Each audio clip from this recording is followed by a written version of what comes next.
चलिए बच्चों, हम लोग आज आपको फैराडे का प्रथम नियम पढ़ा रहे हैं। वेरी वेरी इम्पोर्टेंट में है। सबसे पहले कौन है फैराडे का प्रथम नियम? फैराडे का प्रथम नियम क्या कहता है? फैराडे के नियम में लिखा है, जब किसी वैद्युत परिपथ से बद्ध चुंबकीय फ्लक्स का परिवर्तन होता रहता है, अगर चुंबकीय फ्लक्स में परिवर्तन होगा तो क्या उत्पन्न होगा? प्रेरित विद्युत वाहक बल।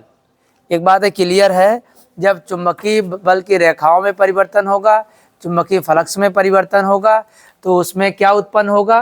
प्रेरित विद्युत वाहक बल। कह रहे हैं इसका जो परिमाण होता है वो चुंबकीय फ्लक्स के परिवर्तन के ऋणात्मक दर के बराबर होती है। यानी बच्चों, मैंने बताया कि जो हमारा डेल्टा फाई सफिक्स बी है, डेल्टा फाई सफिक्स बी क्या है? चुंबकीय फ्लक्स में परिवर्तन है। इसको हम अपने कॉपी में नोट कर लें। आप लोग फेयर नोट कॉपी निकाल के सब लिखते चलें।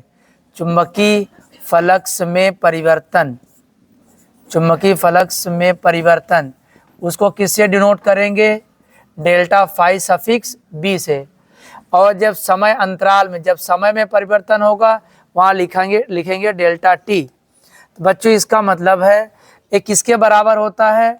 जो इसमें विद्युत वाहक बल के उत्पन्न होता है। मतलब E इज इक्वल टू क्या हो जाएगा? Delta phi suffix B upon delta T.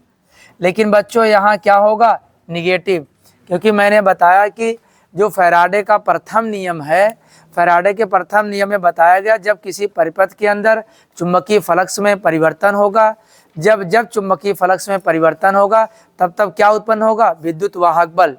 और जब विद्युत वाहक बल उत्पन्न होगा तो इसका जो परिमाण होता है, यानी जिसका परिमाण चुंबकीय फ्लक्स के ऋणात्मक दर के बराबर होती है। ठीक है, याद रहेगा, बहुत इंपॉर्टेंट है, पेपर में आता है। इसे एक नाम और जाना जाता है, इसे न्यूमैन का नियम भी कहा जाता है। कौन? न्यूमैन। हाँ, न्यूमैन नियम कहा जाता है। तो आराम से लिख लेंगे, माना कि चुंबकीय फ्लक्स में परिवर्तन डेल्टा फाई सफिक्स बी है और समय में परिवर्तन डेल्टा टी है, इसलिए small E is equal to delta phi suffix B upon delta T. एक पहला नियम आपका कंप्लीट हो चुका है। इसके बाद हम लोग द्वितीय नियम। द्वितीय नियम क्या होता है? वही लेंज का प्रथम नियम है। इसका मतलब फैराडे का प्रथम और द्वितीय नियम कंप्लीट हो गया है। फिर हम लोग आपको बता देते हैं। हाँ, एक बात और बताना भूल गए भाई। अगर मान लीजिए, अगर फेरों की संख्या, देखो बच्चों दिखाई दे रहा है जो मैं लिख रहा हूँ, फेरों की संख्या, अगर फेरों की संख्या कैपिटल एन है तो डरना नहीं है कि कोई नया फार्मूला बनेगा। सीधा सीधा आप देख लीजिए, E इज इक्वल टू सब कुछ वही रहेगा, बस यहाँ हो जाएगा delta phi suffix B upon delta T. याद रखो, ये फेरों की संख्या दर्शाता है एन। ठीक है, लाइक करो, सब्सक्राइब करो।